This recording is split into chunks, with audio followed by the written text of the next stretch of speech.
The water was cold, colder than death itself. Enola's lungs burned. Her arms flailed uselessly against the current, pulling her down, down, down into the dark belly of the ocean. This is it. She was 22 years old. Beautiful, they said. Full of life, they said. And now she was dying. Above her, the surface shimmered. A cruel, unreachable mirror. Her friend's laughter from moments ago echoed in her fading mind. The picnic, the beach, the stupid dare. Why did I go in so deep? Her body grew heavy. Her movement slowed. Then she saw it. A white light, soft, glowing. Moving toward her like a gentle hand reaching through the abyss. So this is what they talk about, she thought. The light at the end. Her eyes began to close. Her heartbeat slowed. I'm going to die. But then, a splash. Violent, powerful. Strong arms wrapped around her waist, pulling her upward with a force that defied the ocean itself.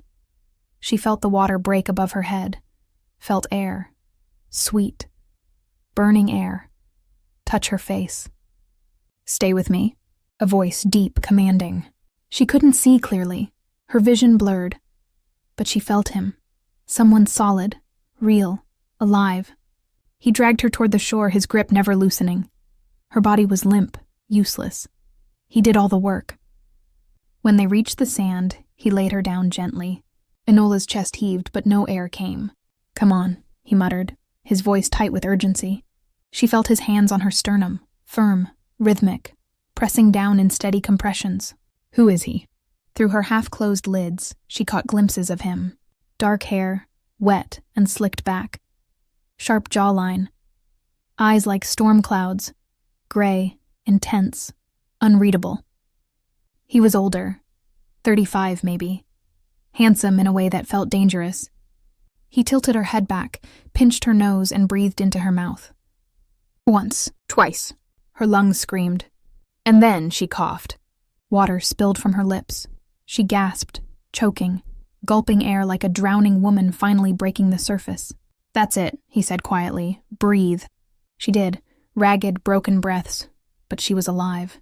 Her eyes fluttered open fully now, focusing on his face. He was watching her with an expression she couldn't name. Relief? Concern? Something darker? You're okay, he said. Not a question, a statement. She tried to speak, but her throat was raw. He helped her sit up slowly, his hand steady on her back. Around them a crowd had gathered. Her friends, strangers, all staring. Is she all right? Who is that guy? He just jumped in, didn't even hesitate. Enola's head spun. She looked up at him again, searching his face. Thank you, she whispered. He didn't smile. Just nodded once, then stood. Stay out of the water, he said, his voice low. Next time you might not be so lucky. Before she could respond, he turned and walked away, his soaked shirt clinging to his broad shoulders. She watched him disappear into the crowd, her heart pounding for reasons that had nothing to do with nearly drowning. Enola! Her boyfriend Ryan rushed over, his face pale with panic. Oh my God, are you okay? I couldn't get to you in time. She barely heard him. Her mind was still on the stranger. Who was that? She asked hoarsely. Ryan hesitated. He glanced nervously at the people around them. You don't know? Someone nearby whispered. That was Luciano Blade. The name hit her like a wave. Luciano Blade. She'd heard that name before. Everyone had. The whispers grew louder now. The Mafia boss? He actually saved her? What's he even doing here? Enola's stomach twisted. A Mafia boss. The man who just saved her life was a Mafia boss. Ryan crouched beside her, gripping her hand tightly. Enola, we need to go. Now. Why? She asked, still dazed. Because, Ryan said, his voice tense, men like Luciano Blade don't do anything without a reason. She looked back toward where Luciano had vanished. The crowd had already started to disperse, the excitement fading. But Enola couldn't shake the feeling in her chest. The way he'd looked at her. The way his hands had felt. Steady. Certain. Like he'd done this 1,000 times before. Who are you, Luciano Blade?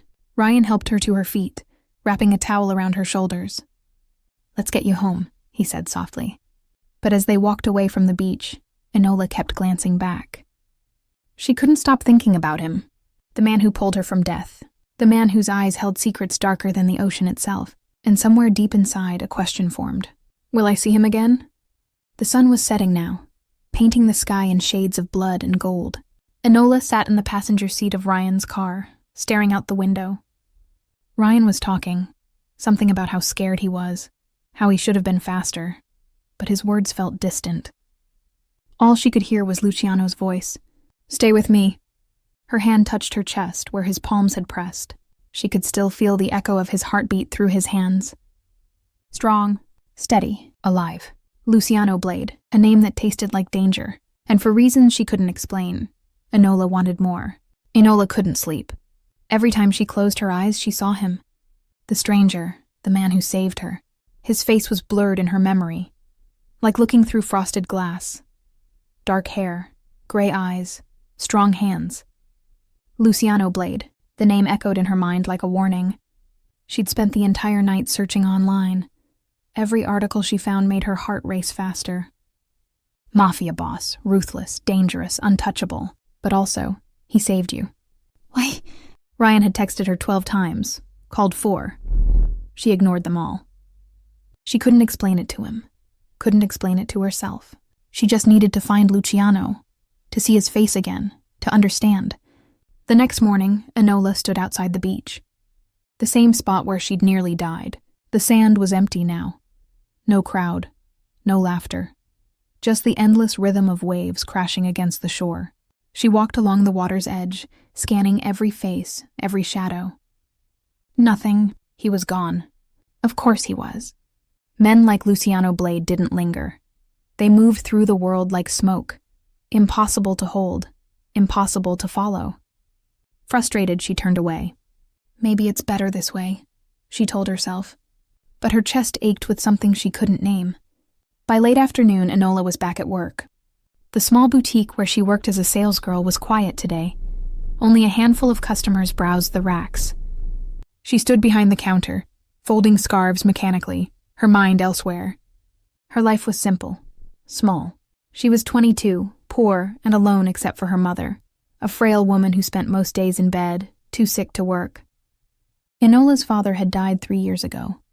Heart attack, no warning. Since then, it had been just the two of them, surviving. Barely. This job paid the rent, bought the medicine, kept them afloat. But it wasn't much. And after yesterday, after him, her small life felt even smaller.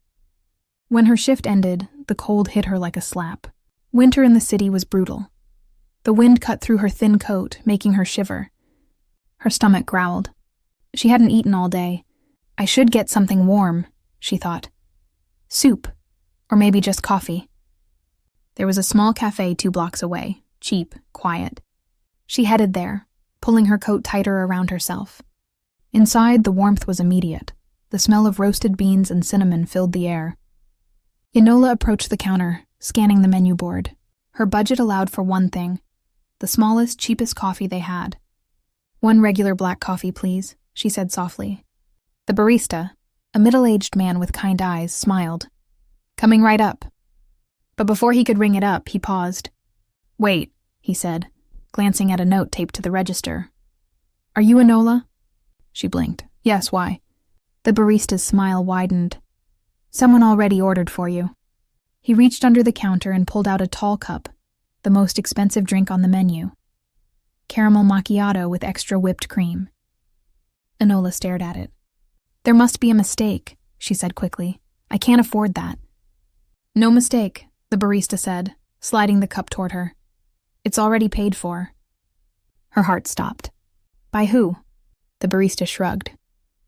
Didn't leave a name, just said to give it to you when you came in. Enola's hands trembled as she picked up the cup. Someone knew I'd be here.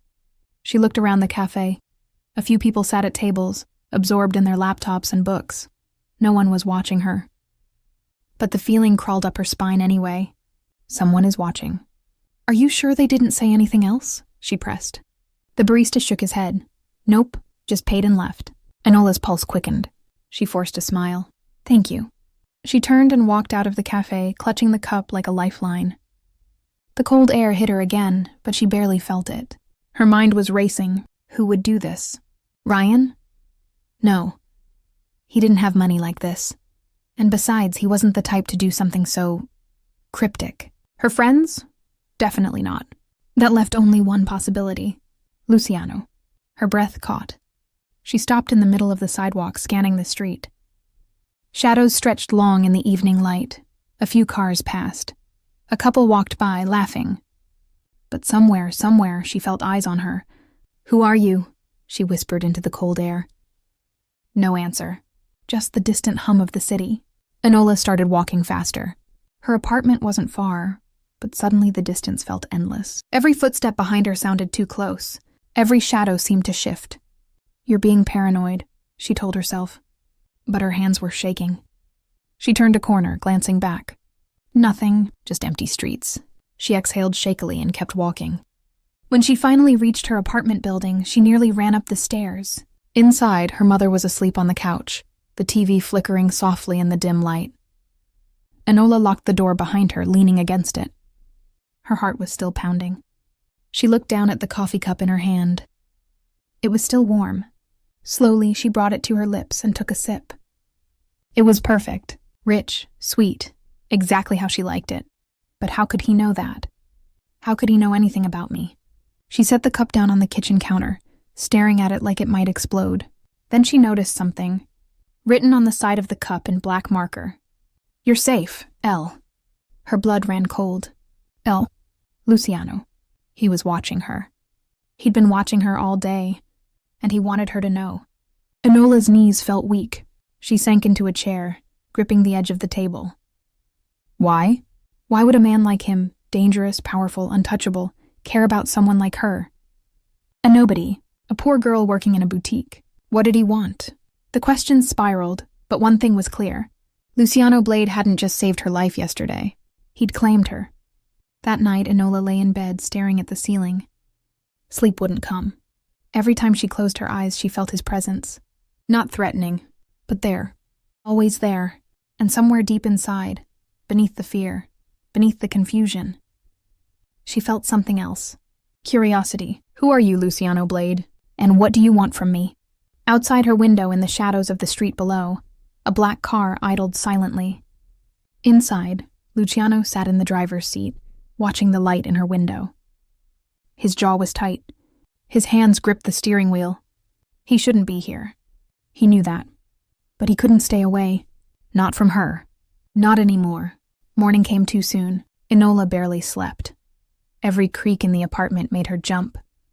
Every shadow outside her window felt like him. L. She dressed quickly. Jeans, a sweater, her old coat. Nothing special. Just another day of work. Or so she thought. She kissed her mother's forehead, grabbed her bag, and stepped outside into the cold. The street was quiet. A few early commuters hurried past, breath fogging in the freezing air. Enola started walking toward the bus stop. Then she heard it. The low purr of an engine. She glanced back. A black car, sleek, expensive, tinted windows, rolled up beside her and stopped. Her heart lurched. The back door opened. No one got out. Enola froze on the sidewalk, clutching her bag. A man in a crisp suit stepped out from the driver's side. Mid-40s. Stern face. He looked like he'd never smiled in his life. "Miss Enola," he said, his voice flat. She took a step back. "Who are you?" "I'm here to take you to work." "I don't know you," she said quickly. "I don't need a ride." The driver didn't blink. He reached into his jacket. Enola's breath caught, and pulled out a phone. He held it out to her. "It's for you." She stared at the phone like it was a snake. "Take it," the driver said. Her hand trembled as she reached for it. The moment it touched her ear, a voice spoke.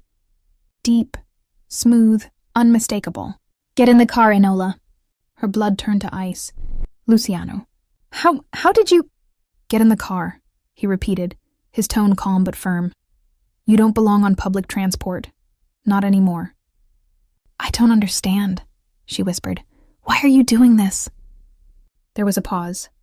When he spoke again, his voice was lower, darker. "Because you're mine now."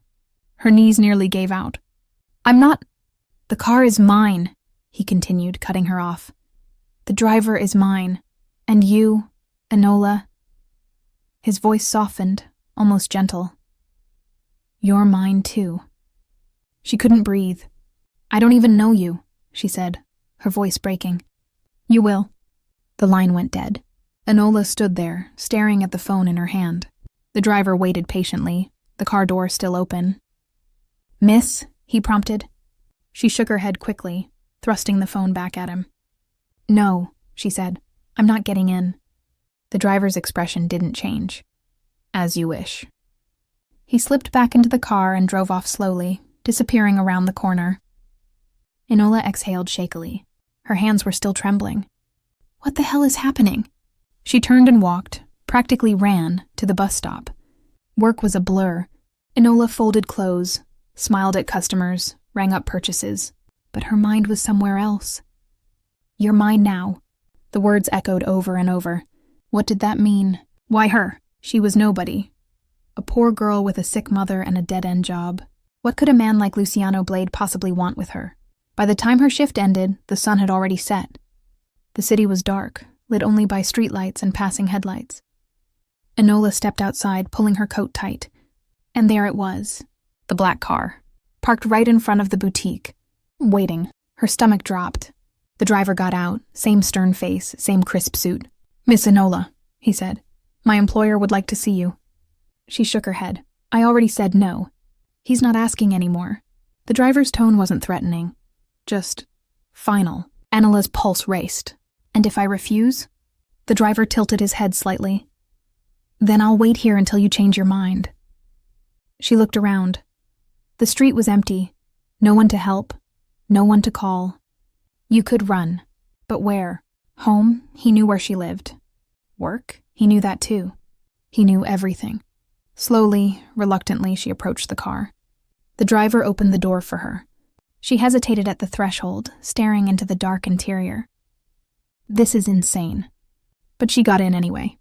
The inside of the car was immaculate. Leather seats, soft lighting, the faint scent of cologne, expensive, masculine. The door closed behind her with a quiet click. The driver returned to the front and started the engine. Enola sat rigid, hands gripping her bag. Where are we going? She asked. The driver glanced at her in the rearview mirror. To see him. Her heart hammered. Who is he? She whispered. Really? The driver didn't answer. They drove in silence through the city.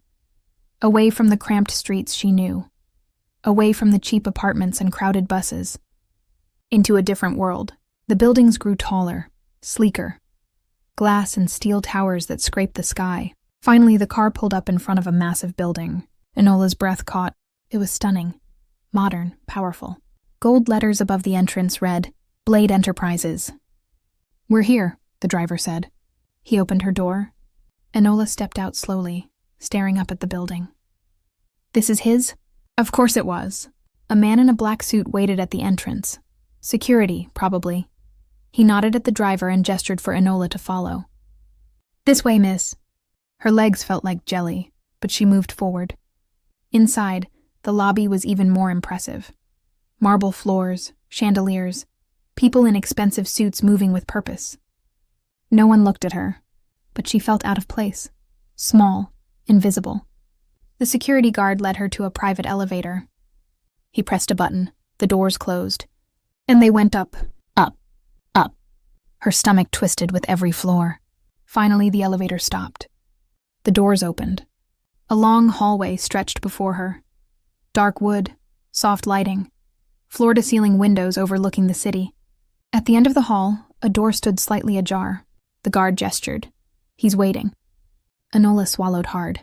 She walked down the hall, each step echoing in the silence. When she reached the door, she paused. You can still leave.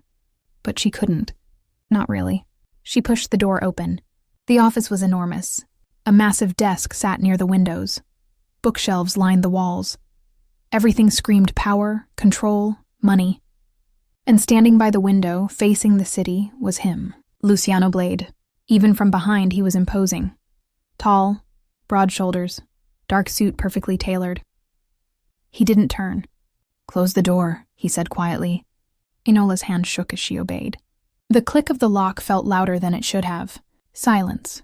Then, slowly, Luciano turned. And Enola's breath stopped. It was him. The man from the beach. But now, in the light, she saw him clearly. Sharp features, piercing gray eyes, a scar cutting through his left eyebrow. He was devastatingly handsome. And terrifying. He studied her for a long moment, his expression unreadable. "You didn't take the car this morning," he said. His voice was calm, too calm. "I don't need your help," Enola said, trying to sound braver than she felt. His lips curved into the faintest smile. "Yes," he said softly, "you do." He stepped closer.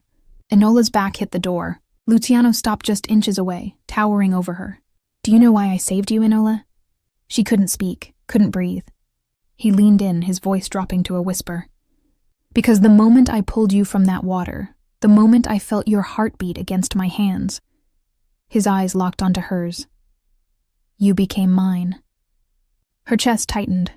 "I'm not a thing to be owned," she whispered. Luciano's gaze darkened. "No," he agreed, "you're not a thing." He reached up, brushing a strand of hair from her face. "You're everything." And in that moment, Enola realized the truth. She wasn't just in danger. She was already lost. The office felt smaller with him in it. Luciano Blade stood before her, perfectly still, perfectly composed. His gray eyes never left her face. Enola's heart pounded so loud she was sure he could hear it. This was him, the man from the beach, the one who'd breathed life back into her lungs. But now seeing him here, in this palace of glass and power, he felt different. Dangerous, untouchable, a mafia boss. The whispers from the beach echoed in her mind. Ruthless, deadly, stay away from him. "Why did you bring me here?" she asked, her voice barely steady. Luciano tilted his head slightly, studying her like she was a puzzle he was in no hurry to solve. "You know why?" "I don't." He stepped closer. Enola's back pressed against the door. "That day at the beach," he said quietly. "You were dying." She swallowed hard. "I know. I pulled you out. I gave you breath. I gave you life." His voice dropped lower.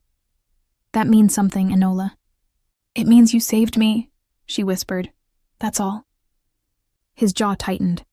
"No," he said, "it means you're mine now." Her chest constricted. "I'm not—" "I want to marry you." The words hit her like a slap. She stared at him, unable to speak. Luciano's expression didn't change. He wasn't joking, wasn't smiling. He was deadly serious. "Marry you?" she finally choked out. "You don't even know me." "I know enough." "This is insane." "Is it?" He took another step closer, caging her against the door. "Tell me, Enola, should we marry in spring? Or would summer suit you better?" Her blood boiled. Anger flared through the fear. "You can't be serious," she said, her voice shaking. "You think because you saved my life, you can just own me?" "Yes." The single word was so calm, so certain, it stole the air from her lungs. "That's not how it works," she snapped. "I'm not some object you can buy." Luciano's lips curved into the faintest smile. But it wasn't warm. It was cold, controlled. "I didn't ask if you wanted to marry me," he said softly. "I'm telling you that you will." Her hands balled into fists. "And if I refuse?" He leaned in, his breath ghosting over her ear. "You won't." She shoved at his chest, solid, immovable. "You're crazy," she hissed.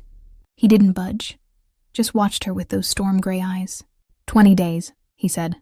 "That should be enough time to prepare." "Prepare for what? Our wedding?" Enola's head spun. This couldn't be real. She'd walked into some nightmare dressed as a fairy tale. "I have a boyfriend," she blurted out. The temperature in the room dropped. Luciano went very, very still. "Excuse me?" "I have a boyfriend," she repeated, louder this time. "Ryan, we've been together for a year." Silence. Then Luciano laughed. It was low, dark, and sent chills down her spine. "A boyfriend," he repeated as if the word amused him. "Yes." He straightened, adjusting his cuffs casually. "Then I suggest you break up with him." "I'm not going to—" "If he values his life," Luciano continued, his tone turning ice cold, "you'll never see him again." Enola's stomach twisted. "Are you threatening him?" Luciano met her gaze, his expression unreadable. I don't make threats, Enola, I make promises. Her breath caught. You can't do this, she whispered. You can't just decide my life for me. I already have. He reached into his jacket and pulled out a small black box. Enola's eyes widened. He opened it. Inside was a ring. Not just any ring. A diamond so large, so flawless, it looked like it belonged in a museum. This was my grandmother's, Luciano said quietly. Now it's yours. He took her trembling hand before she could pull away and slid the ring onto her finger. It fit perfectly. Of course it did.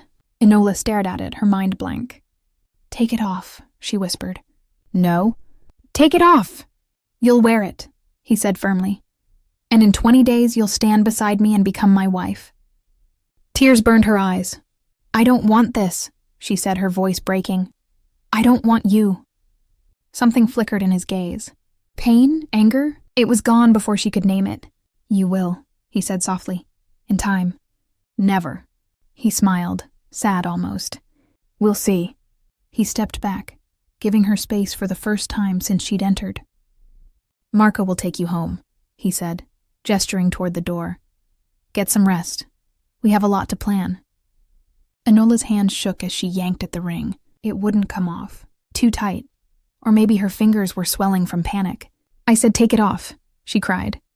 Luciano watched her struggle for a moment, then reached out and gently stilled her hands. Don't fight it, he murmured. You'll only hurt yourself. She jerked away from his touch. I hate you. He nodded slowly. I know, but the way he looked at her, possessive, hungry, obsessed, told a different story.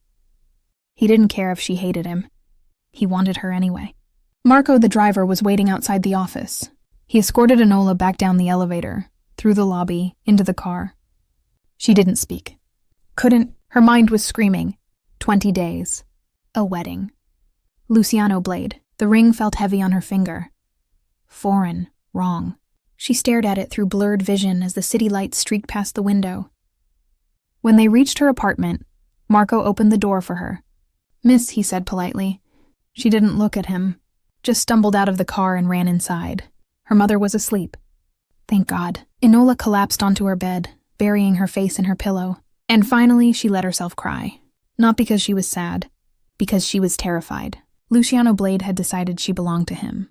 And men like him didn't lose. Across the city, in his office, Luciano stood by the window. His phone buzzed. A text. Target identified, Ryan Matthews, awaiting orders. Luciano stared at the message for a long moment. Then he typed back, Watch him, don't touch him, yet. He slipped the phone into his pocket and gazed out at the glittering skyline. Somewhere out there, Enola was crying. He could feel it, and it tore at something deep inside him. But he wouldn't let her go. Not now, not ever. She just didn't understand yet. You were always meant to be mine, Enola. From the moment I saw you sinking beneath those waves. You were already mine. Enola couldn't keep it inside anymore. She needed to tell someone. Someone who would understand. Someone who would help her escape this nightmare. Ryan. She called him the next morning, her voice shaking. Can we meet? I need to talk to you. 20 minutes later, they sat in a small cafe. Not the one where Luciano had sent her coffee. Somewhere different. Somewhere she hoped he wouldn't find. Ryan reached across the table and took her hand. What's wrong? He asked. You sounded scared on the phone. Enola took a breath. Something happened, she began. After the beach. After I almost drowned. Ryan's jaw tightened. The guy who saved you. Yes. She looked down at her hands. The ring was still there. She'd tried everything to remove it. Soap, oil, ice. Nothing worked. She'd finally covered it with a bandage, hiding it from view. He found me, she whispered. Luciano Blade. Ryan went pale. The Mafia boss? She nodded. He wants to marry me. The words hung in the air like poison. Ryan stared at her, speechless. Marry you? He finally said. Are you serious? I wish I wasn't. Her voice cracked. He said because he saved my life, I belong to him now. He's planning a wedding. In 20 days. Ryan's hand tightened around hers. That's insane. I know. You told him no, right? Of course I did. Tears burned her eyes. But he doesn't care. He's not asking Ryan. He's telling me. Silence. Ryan pulled his hand back, running it through his hair. So what are you going to do? He asked quietly. Enola looked up at him, her heart pounding. I don't know, she admitted. That's why I needed to see you. I needed to hear your voice, to remember that I'm not crazy, that my life is here, with you. Ryan's expression softened, but there was something else in his eyes too. Fear. Enola, he said slowly. You know who this guy is, right? What he's capable of?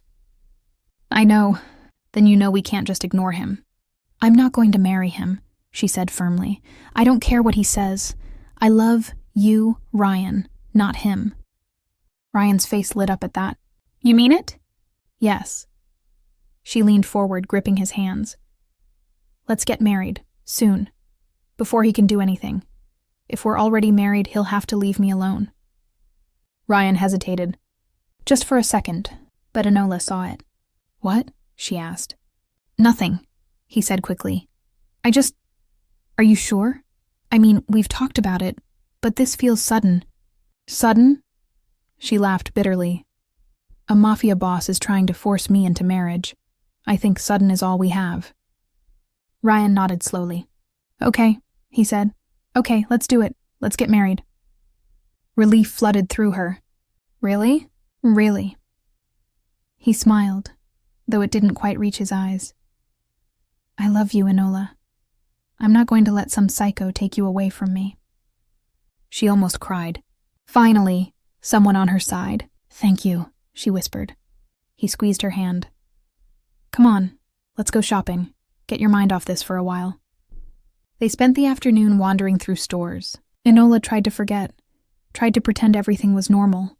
She picked out a simple dress. Nothing fancy. She didn't have much money. Her savings were barely enough to cover rent and her mother's medicine. But it was hers, earned through her own work, not bought by some criminal who thought he could own her. Ryan bought a shirt. They laughed, held hands. For a few hours, it almost felt like before, like Luciano Blade didn't exist. But the ring under the bandage was a constant reminder, a chain she couldn't remove. When they finally parted ways, Enola headed home. The sun was setting, painting the sky in shades of orange and red. She felt lighter, hopeful even. Ryan and I will get married. We'll figure this out, together. She unlocked her apartment door and stepped inside. Her mother was still asleep. Enola set her shopping bag down and pulled out her phone to text Ryan. But before she could type anything, her screen lit up. A new message, from an unknown number. Her stomach dropped. She opened it. Did you not listen carefully to what I said? Her hands started shaking. Another message came through. I told you clearly, you are mine, only mine. Enola's breath came in short gasps. How does he know? Another message. I don't share, Enola. She looked around her apartment wildly, as if he might be hiding in the shadows. Is he watching me right now?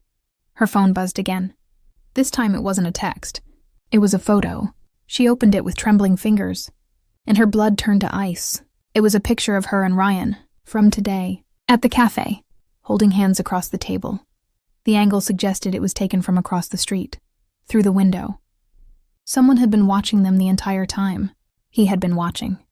Her phone rang, the same unknown number. She almost didn't answer, but her finger moved on its own. Hello? Her voice was barely a whisper. You're testing my patience, Enola.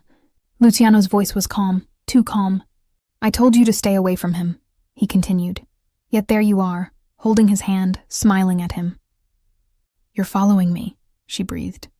I'm protecting what's mine. I'm not yours! You are. His voice hardened.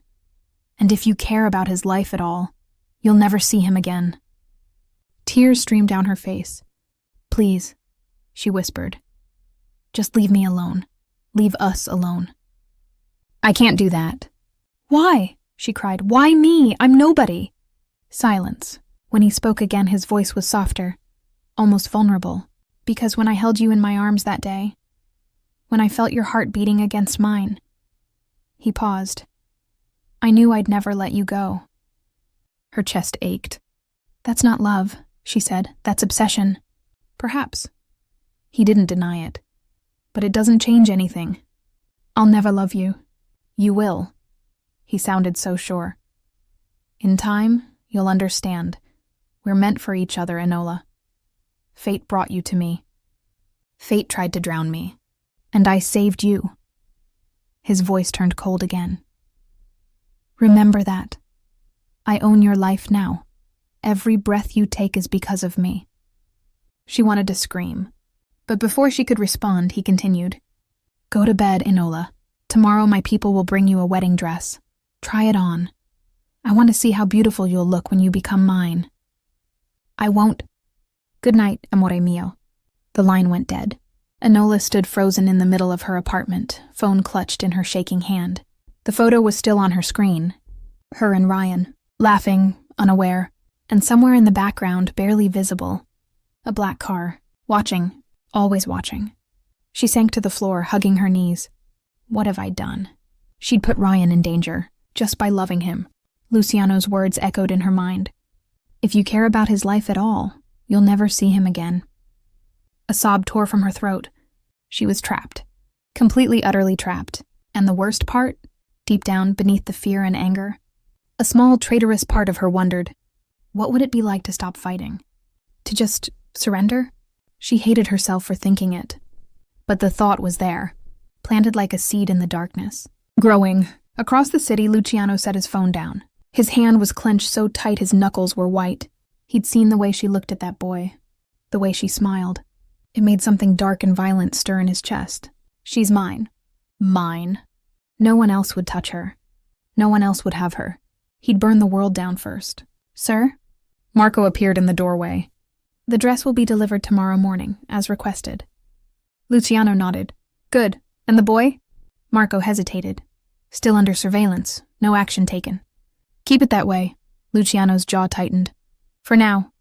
Marco left. Luciano returned to the window, staring out at the city lights. Somewhere out there, Enola was crying. Because of him. It should have bothered him. It didn't. Because soon, very soon, she'd be his. And he'd spend the rest of his life making her understand. "You were always meant to be mine, Enola." The boutique was quiet that afternoon. Only a handful of customers browsed the racks.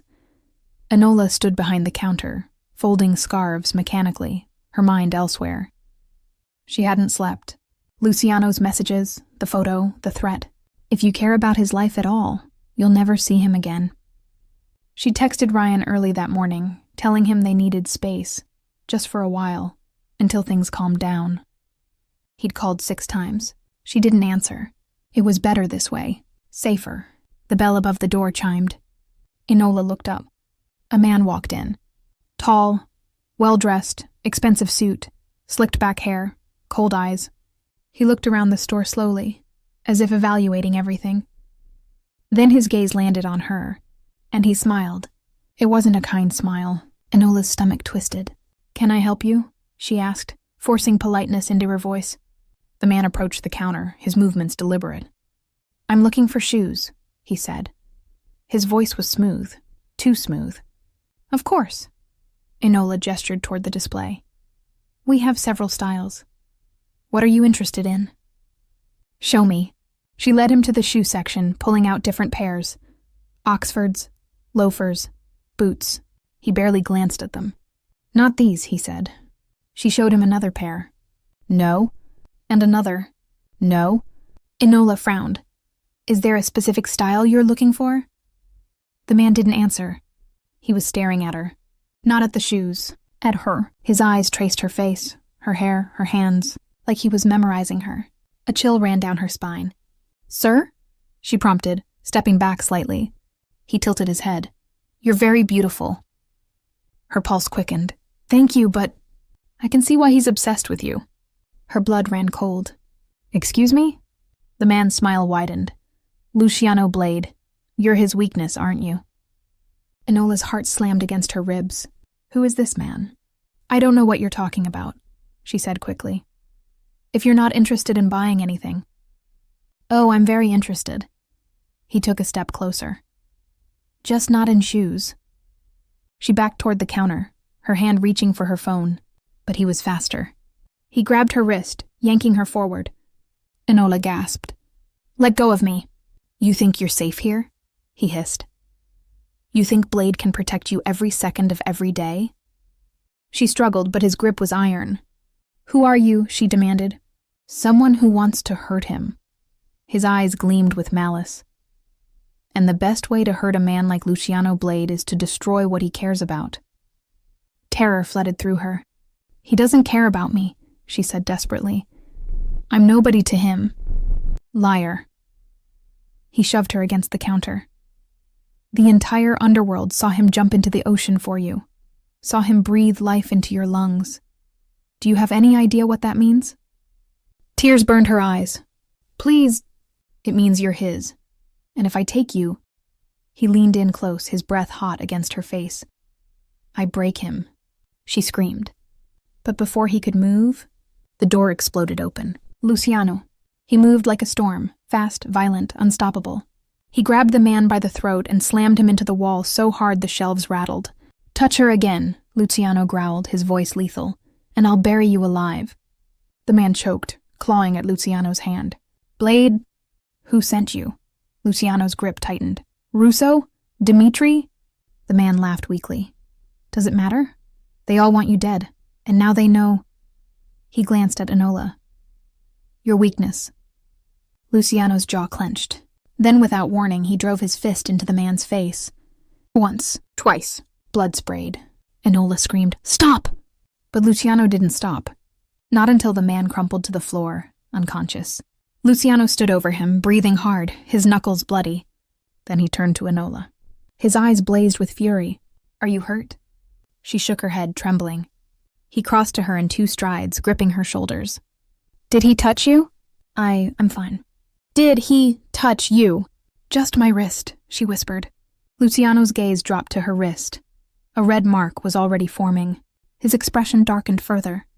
"I should kill him." "Luciano, this is your fault," he snapped suddenly. She flinched. "My fault?" "Yes." He released her, pacing like a caged animal. "That day on the beach, everyone saw me. My face is known. And now every rival, every enemy I have knows about you." Tears spilled down her cheeks. "I didn't ask you to save me." "Well, I did," he roared. "And now you're a target. Do you understand? There are people in this city who would kill you just to hurt me." "Then let me go," she begged. "Forget about me. Forget this insane wedding plan." "No." "Why not?" He stopped pacing, turned to face her. His chest heaved, his eyes burned. "Because you're mine," he said, his voice rough. "And I don't let go of what's mine. I'm not a possession. You are to me." He stepped closer. "The safest place for you is with me, under my protection, as my wife." Enola laughed bitterly. "You're a red flag, Luciano, a walking nightmare. I'm already committed to someone." "That boy?" Luciano's lip curled. "He can't protect you. He loves me." "I don't care." "Well, I love him," she shouted. "And you can't force me into this just because you think I'll be safer with you." Luciano went very still. Then quietly, "You think that's why I want you?" She blinked. "Isn't it?" He laughed, low, dark. "No, Enola." He closed the distance between them, cupping her face in his bloodied hands. "I want you, because from the moment I pulled you from that water, from the moment I felt your heartbeat against mine," his thumb brushed her cheek, "I knew I'd never feel that way about anyone else." Her breath hitched. "You don't even know me," she whispered. "I know enough." His eyes searched hers. "I know you're stubborn, brave, beautiful. I know you work yourself to exhaustion for a mother who's dying. I know you're loyal to people who don't deserve you." "How?" "I know everything about you, Enola." His voice softened. "Your favorite color, your coffee order, the way you bite your lip when you're nervous, the scar on your knee from when you were 7.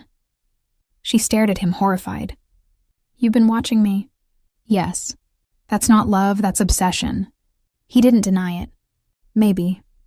His hands tightened on her face. "But I won't apologize for it."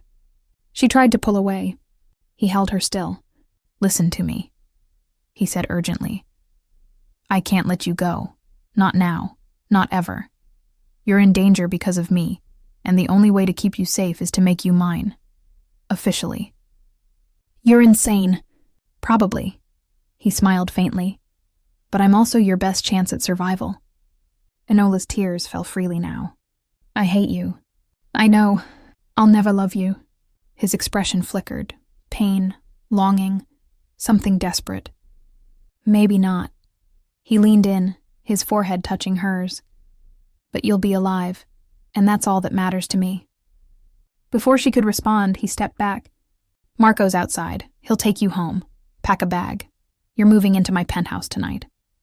What? No, it's not a request, Enola. His voice hardened. You're not safe here anymore. You'll live with me until the wedding. I won't. You will. He turned toward the door. Or I'll carry you out of here myself.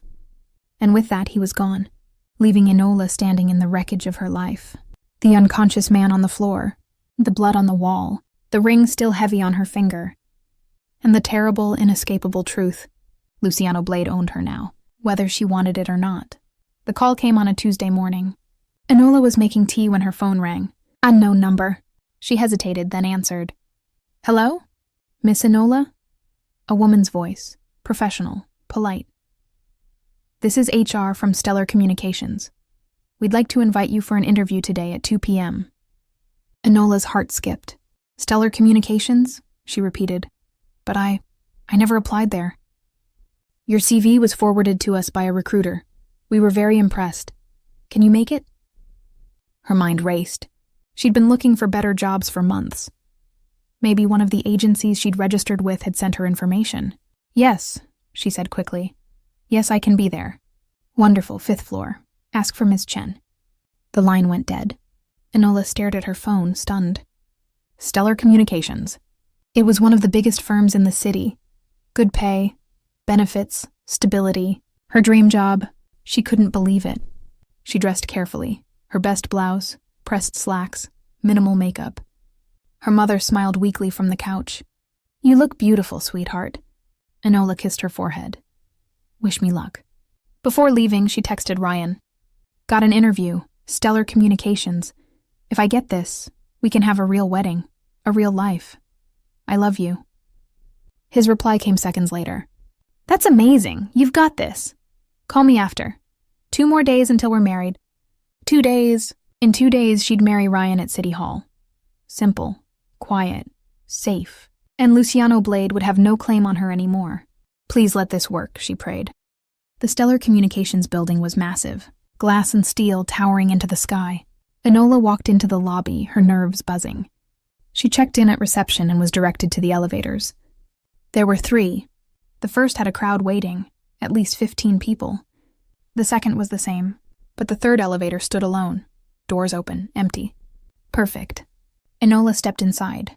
The doors closed immediately. She pressed the button for the 5th floor. The elevator began to rise. But then, it jerked. Stopped. The lights flickered. Enola's stomach dropped. Hello? She called out. Is someone there? Silence. Then she heard it.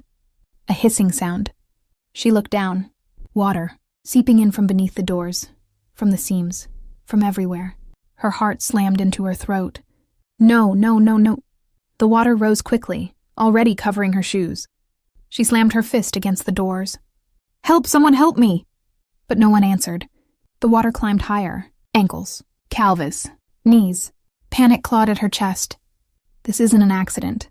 Someone did this. Someone planned this. And suddenly, horribly, she knew. Luciano. You bastard, she choked out, tears streaming down her face. I said no, so you're going to kill me? The water was at her waist now. She pulled out her phone with shaking hands. No signal. Of course. She tried anyway. Ryan.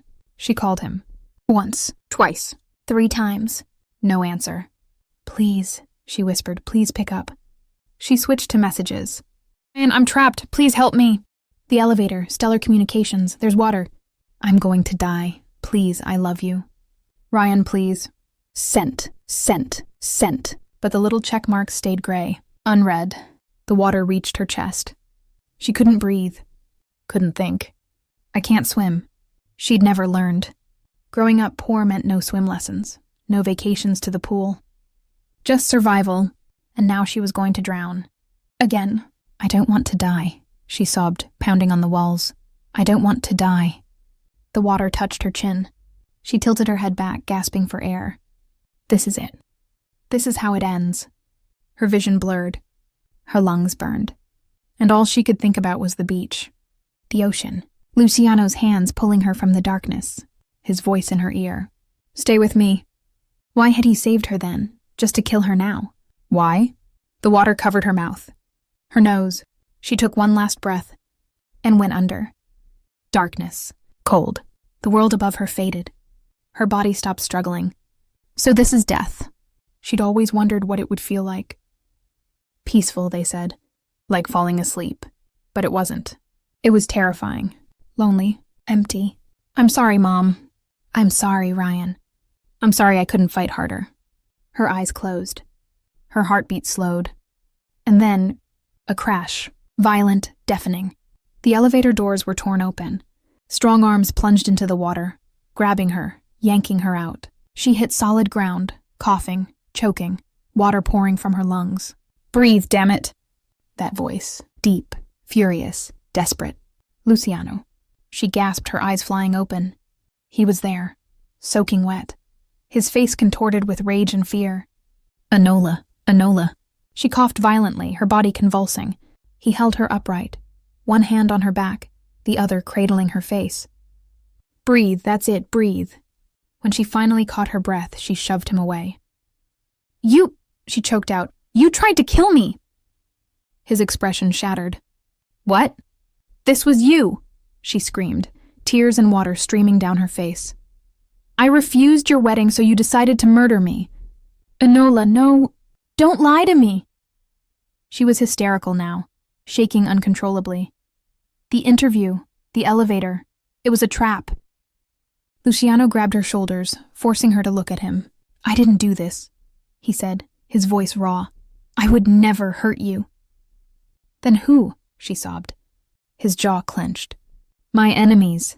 His eyes burned with fury. They're trying to take you from me. She laughed bitterly.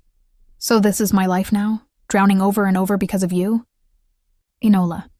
I hate you, she whispered. I hate you so much. He flinched, but he didn't let go. I know, he said quietly, but you're alive, and that's all that matters. Around them, security guards and paramedics rushed in. Luciano waved them off.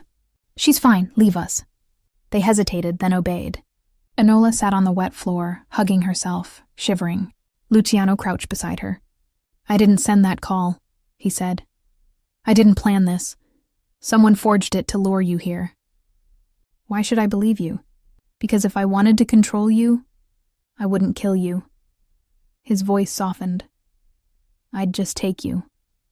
She looked up at him, her eyes red and swollen. Then who? Rivals. People who want to destroy me. He reached out, brushing wet hair from her face. And you're the easiest way to do that. Her chest ached.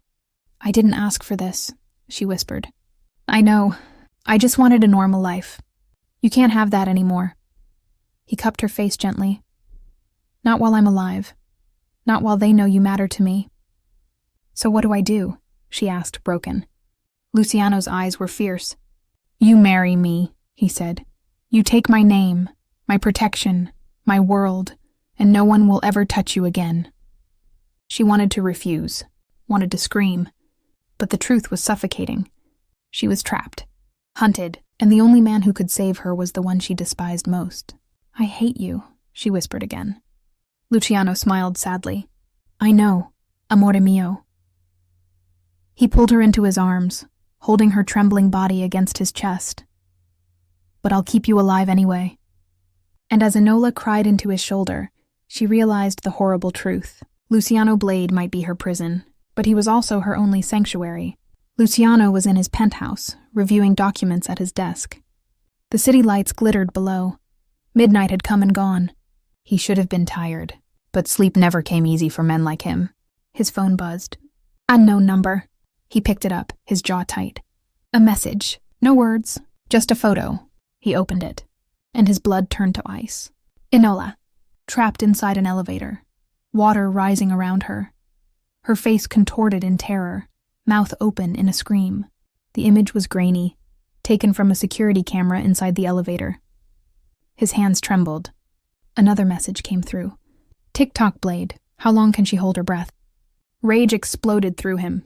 He shot to his feet, grabbing his jacket. "Marco!" he roared. His second-in-command appeared instantly from the adjacent room. "Sir? Track this number. Now." Luciano shoved the phone toward him. Marco's eyes widened as he saw the photo. "Miss Enola, track the number."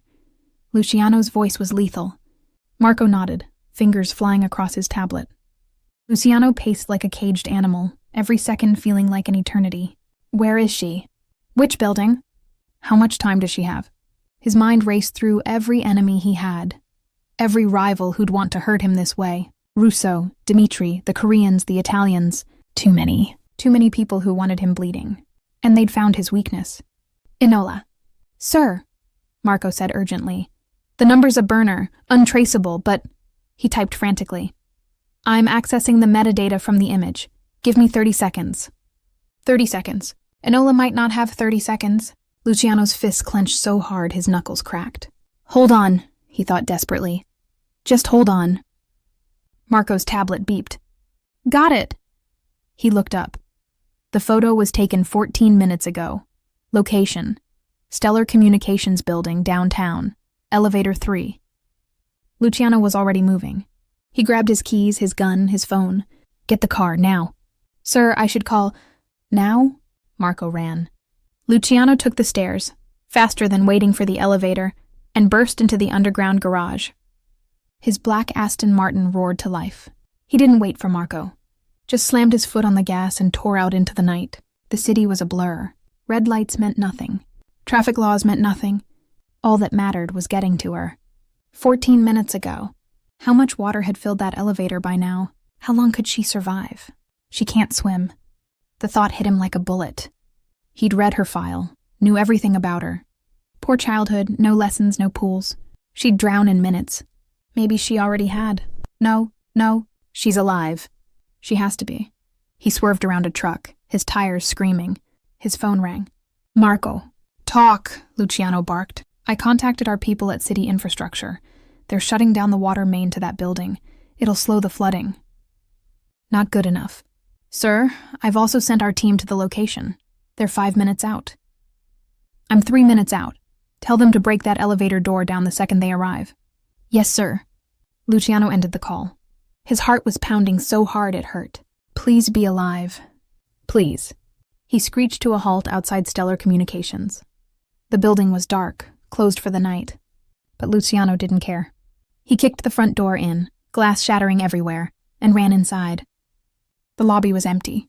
Silent. His footsteps echoed as he sprinted toward the elevators. 3 of them. The first 2 stood normal, closed. But the third, water was seeping out from beneath the doors. "Enola." No answer. He grabbed the doors, trying to pry them open with his bare hands. They didn't budge. Behind him, his men burst through the entrance. "Crowbars now!" 2 of them ran forward with tools. Luciano stepped back, his chest heaving. How long has she been under? 2 minutes? 5? His men jammed the crowbars into the seam and pulled. The doors groaned, shifted. Water gushed out, flooding the lobby. And then, the doors gave way. A wall of water poured out, and Luciano saw her, Enola, floating, lifeless, her eyes closed, hair drifting around her face like seaweed. His heart stopped. "No." He plunged into the water, grabbing her, dragging her out. She was cold. Too cold. He laid her on the marble floor, tilting her head back. "Enola, Enola." No response. He pressed his ear to her chest. No heartbeat. No. He started compressions immediately, hard, fast, desperate. "Come on," he growled. "Breathe, damn it." 30 compressions. He tilted her head, pinched her nose, and breathed into her mouth. Once, twice, nothing. "Breathe." He went back to compressions. His hands shook. His vision blurred. "You can't die. I won't let you." Another breath. Another, and then she coughed. Water spilled from her lips. Her body convulsed as she gasped for air. Luciano's relief was so overwhelming he almost collapsed. "That's it," he said, his voice breaking. "Breathe. Just breathe." Her eyes fluttered open, confused, terrified. When they focused on him, rage flooded her face. "You—" She shoved at his chest weakly. "You tried to kill me." "What? No. This was you!" she screamed, coughing violently. "The interview! The elevator! It was a trap!" Luciano grabbed her shoulders. "Enola, I didn't do this," he said urgently. "I swear on my life I didn't." "Then who?" she sobbed. His jaw clenched. "My enemies." The truth settled over her like a weight. She stared at him, tears streaming down her face. "So this is my life now?" she whispered. "Drowning over and over because of you?" "No." He cupped her face, forcing her to look at him. "This ends now. I'm not letting anyone near you again." "How?" She laughed bitterly. "You can't watch me every second." "Yes, I can." His eyes burned into hers. "You're moving into my penthouse. Today. And you're never leaving my sight until you're my wife." "I won't." "It's not a choice anymore, Enola." His voice was steel. "You almost died. Again. And I'm done playing games." She wanted to fight, but she was exhausted, broken, and terrified. "I hate you," she whispered. Luciano pulled her into his arms, holding her trembling body against his chest.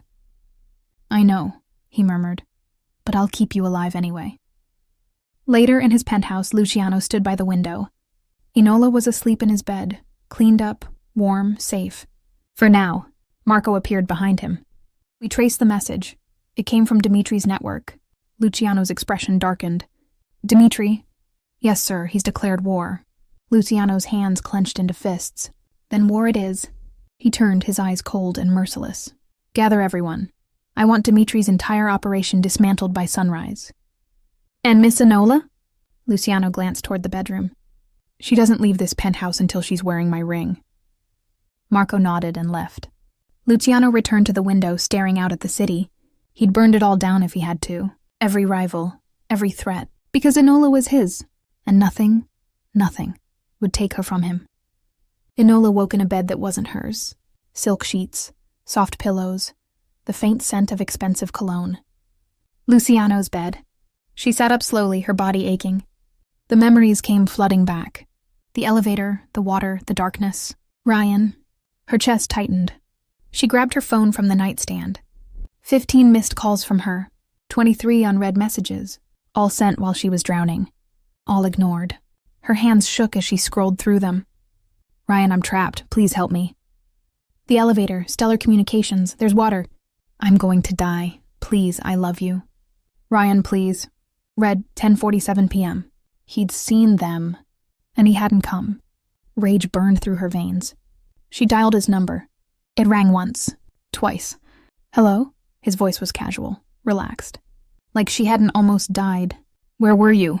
Her voice cracked. Silence. "Enola, what?" "I called you," she screamed. "I texted you. I was drowning, Ryan, and you didn't answer." "Wait, what? Drowning when?" "Last night. The interview was a trap. I was stuck in an elevator filling with water. I thought I was going to die." "Oh my God," he said, but his tone felt wrong, hollow. "I'm so sorry. My phone was on silent. I didn't see—" "You saw my messages at 10:47, she shouted. "It says read." Another pause. I must have opened them by accident. I was asleep." "You're lying." "Enola, you're lying." Tears streamed down her face. "I needed you. And you weren't there." "I'm sorry," he said quickly. "Really, I am. But you're okay now, right? Someone saved you?" "Luciano saved me." She heard him inhale sharply. "The Mafia boss?" "Yes." "Enola, you need to stay away from him. He's dangerous." "He's the only one who came for me," she yelled. "Where were you, Ryan? Where the hell were you?" "I told you, I didn't see—" "Stop lying to me." She hung up. Her phone immediately rang again. "Ryan." She rejected the call. He called again. She turned her phone off and threw it across the room. She found Luciano in the kitchen. He stood by the window, coffee in hand, staring out at the city. He looked tired, dark circles under his eyes, jaw tight, like he hadn't slept at all. When he heard her footsteps, he turned. "You're awake." She nodded, wrapping her arms around herself. "How do you feel?" he asked. "Angry." He set his coffee down. "At me? At everyone." She laughed bitterly. "But mostly at Ryan." Luciano's expression darkened. "What did he do?" "He saw my messages," she whispered. "While I was drowning. He saw them and did nothing." Luciano's hands curled into fists. "I should kill him." "No." She looked up at him. "He's not worth it." They stood in silence for a moment. Then Enola spoke again, her voice small. "You saved me again." "I always will." She met his gaze. For the first time, she didn't see a monster. She saw a man who'd torn through the city to reach her. A man who'd breathed life into her lungs twice. A man who looked at her like she was the only thing that mattered. "Why?" she whispered. "Why do you care so much?" Luciano stepped closer.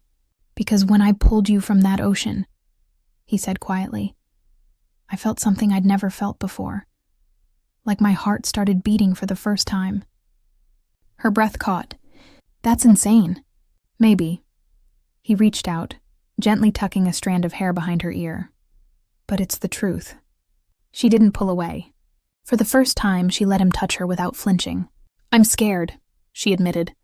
"Of me?" "Of everything." Tears filled her eyes. "I don't know what's real anymore. I don't know who to trust."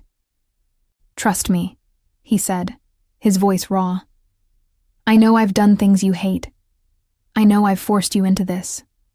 But I swear, Enola, I will never hurt you. And I will never let anyone else hurt you either." She stared into his storm-gray eyes, and for the first time she believed him. 3 days later, the wedding was tonight, not the one with Ryan. That had been a fantasy, a desperate escape plan. This was real. Luciano had arranged everything. A private ceremony, no press, just his closest associates. And her. Enola stood in the penthouse bedroom, staring at herself in the mirror. The wedding dress was breathtaking, white silk, lace sleeves, a fitted bodice that flowed into an elegant train. She looked like a bride, but she didn't feel like one. A knock on the door. "Come in," she said softly. Marco entered, his expression serious. "Miss Enola, it's time." She nodded, taking a shaky breath. But before she could move, her phone buzzed. A text from Ryan. "I'm outside, we need to talk, please." Her stomach twisted. "Is something wrong?" Marco asked. "No," she lied. "Just give me a minute." Marco hesitated, then nodded. "I'll wait outside." He left. Enola grabbed her phone. "What do you want?" Ryan's reply came instantly. "Don't marry him, please. I made a mistake. I love you. Let me explain." Her chest ached. "There's nothing to explain. You abandoned me when I needed you most." "I know. I'm sorry. But Luciano is dangerous. He'll ruin your life." "He saved my life. Please, Enola, just come downstairs. 5 minutes. That's all I ask." She stared at the message.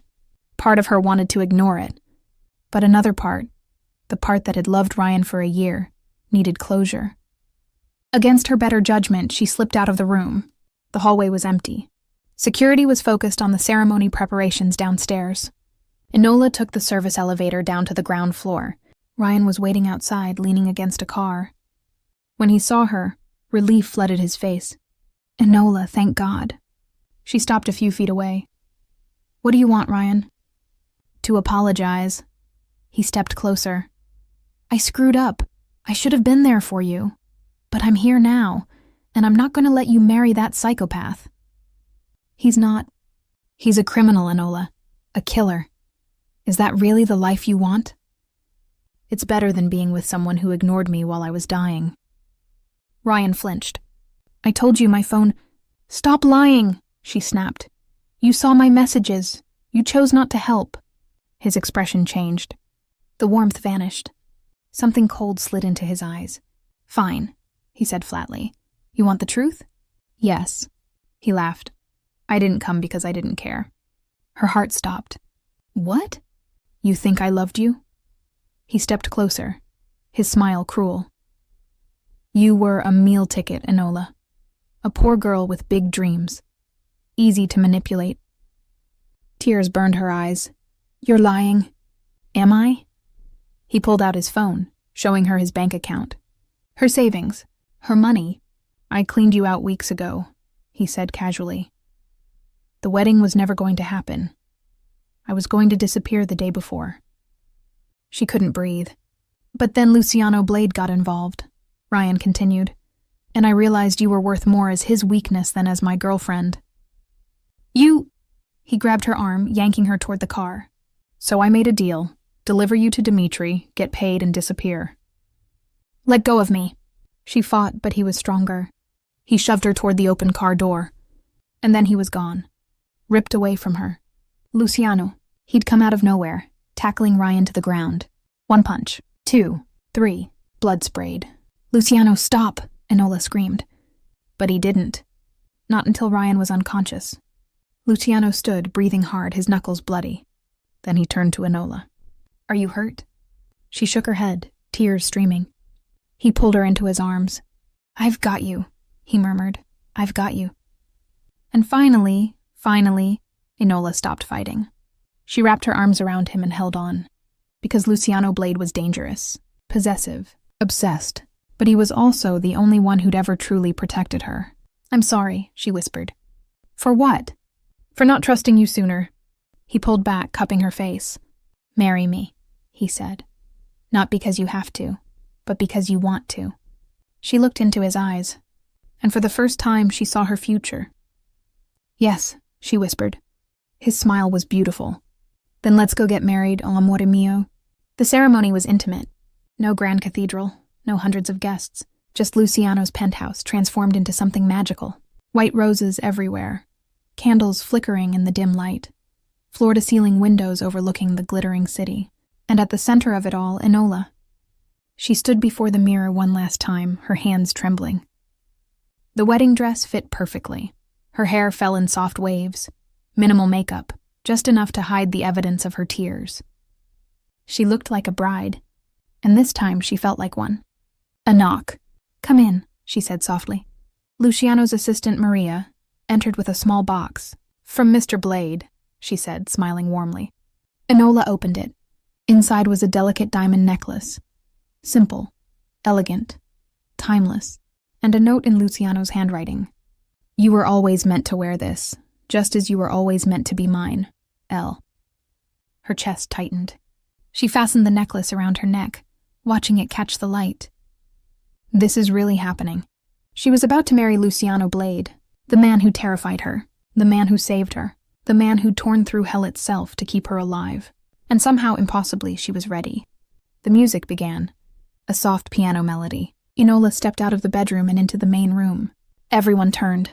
Marco, the security team, a handful of Luciano's trusted associates. But she only saw him, Luciano, standing at the altar, a simple archway draped in white fabric and roses. He wore a black suit, perfectly tailored. His dark hair was slicked back, his gray eyes locked onto hers. And the look on his face, it stole her breath. Awe, reverence, love, like she was the most precious thing he'd ever seen. She walked toward him, each step feeling surreal. Is this really my life now? When she reached him, he took her hand. His touch was warm, steady. You're beautiful, he whispered. She smiled softly. You're not so bad yourself. His lips curved into that rare, genuine smile she was beginning to cherish. The officiant began. We are gathered here today, but Enola barely heard the words. All she could focus on was Luciano, the way he looked at her, the way his thumb brushed over her knuckles, the way his breathing steadied, like her presence calmed something wild inside him. Do you, Luciano Blade, take Enola as your lawfully wedded wife, to have and to hold in sickness and in health, for as long as you both shall live? I do. His voice was firm, absolute. And do you, Enola, take Luciano as your lawfully wedded husband, to have and to hold in sickness and in health, for as long as you both shall live? She hesitated, just for a heartbeat. Luciano's hand tightened around hers, not demanding, not controlling, just holding on. And in that moment she realized something. This wasn't a prison. This was safety. This was someone who would burn the world down before letting anyone hurt her. I do, she said, her voice clear. Luciano's eyes blazed with emotion. Then by the power vested in me, I now pronounce you husband and wife. The officiant smiled. You may kiss the bride. Luciano stepped closer, cupping her face gently. Are you sure? He murmured, giving her one last chance to pull away. She answered by rising onto her toes and kissing him first. His arms wrapped around her waist, pulling her close. The kiss was slow, tender, full of unspoken promises. When they finally pulled apart, applause erupted around them. But Enola only saw Luciano. And he only saw her. Mrs. Blade, he whispered against her lips. She smiled. Mr. Blade. The reception was small but beautiful. Champagne, music, laughter. Enola sat beside Luciano at the head table, his hand never leaving hers. Are you happy? He asked quietly. She looked at him, really looked at him. This dangerous, complicated, obsessive man who'd turned her entire world upside down. I think I am, she admitted. His smile was blinding. Good. Because I plan to spend the rest of my life making sure you stay that way. Even if I'm difficult? Especially if you're difficult. He leaned in, kissing her temple. I wouldn't want you any other way. She laughed, genuinely laughed for the first time in weeks. Later that night, they stood on the balcony, overlooking the city.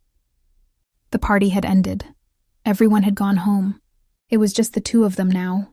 Enola leaned against the railing, the cool night air brushing her skin. Luciano stood behind her, his arms wrapped around her waist. What are you thinking about? He asked. Everything, she said softly. How my life was supposed to go, how it actually went, how I ended up here. Regrets? She turned in his arms to face him. No, she said honestly. I thought I would, but I don't. His expression softened.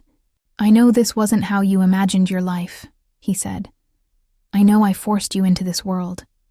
But I swear, Enola, I will spend every day proving that you made the right choice. You didn't give me much of a choice, she teased. He smirked. No, but you chose me in the end. I did, she agreed, reaching up to touch his face. You're dangerous, possessive, completely insane. I know, but you're also the only person who's ever fought for me, protected me, seen me as more than just a poor girl trying to survive. His eyes glistened. You're everything to me, he said, his voice rough. From the moment I pulled you from that water, you became my whole world. Tears slipped down her cheeks. I'm starting to understand that, she whispered. And it's terrifying. But it's also beautiful. He kissed her then, deep, passionate, full of everything he couldn't say. When they pulled apart, she rested her forehead against his. Promise me something, she said. Anything. No more secrets. No more controlling everything. We do this together. He hesitated, then nodded. Together, he agreed. She smiled. Then I think we'll be okay. Better than okay, he murmured, pulling her closer. We'll be unstoppable. Months later, Enola stood in the kitchen of their penthouse, making coffee. Her mother had moved in with them. Her health was improving thanks to the best doctors Luciano's money could buy. Enola had quit her job at the boutique and started online classes, pursuing the degree she'd always dreamed of. Luciano had kept his promise. No more controlling, no more secrets. They were partners now, in every sense of the word. She heard footsteps behind her. Strong arms wrapped around her waist. Good morning, Mrs. Blade, Luciano murmured, kissing her neck. She smiled. Good morning, Mr. Blade. Sleep well? Very. She turned in his arms, handing him a cup of coffee. You? Always when you're next to me, she laughed. You're getting sappy in your old age. Only for you. They stood together in comfortable silence, sipping coffee, watching the sunrise paint the city gold. Enola, Luciano said softly. Thank you. She looked up at him. For what? For giving me a chance, for choosing me, for making my life mean something. Her heart swelled. Thank you for saving me, she whispered. In more ways than one. He kissed her forehead. I'd do it 1,000 times over. And she knew he meant it. because Luciano Blade was many things. Dangerous, possessive, intense. But he was also hers, and she was his.